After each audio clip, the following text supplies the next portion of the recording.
5 ವರ್ಷ ಕಲ್ಲು ಬಂಡೆ ತರ ಇರ್ತೇವೆ. ನಮ್ಮ ಸರ್ಕಾರನ ಯಾರು ಕೂಡ ಅಲ್ಲಾಡಿಸ್ಲಿಕ್ಕೆ ಸಾಧ್ಯ ಇಲ್ಲ. ಸುಮ್ಮನೆ ಹೇಳೋದು ಸರ್ಕಾರ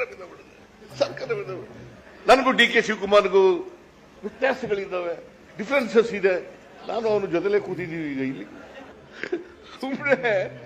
ಸುಮ್ಮನೆ ಹೇಳೋದು, ಅವಕ್ಕೆ ಅಧಿಕಾರ ಕೊಟ್ಟಕ್ಕೆ ಮಾಡಕ್ ಬರಲ್ಲ, ಈ ರಾಜ್ಯನ ಅಭಿವೃದ್ಧಿ ಪಡಿಸಕ್ ಆಗಲ್ಲ.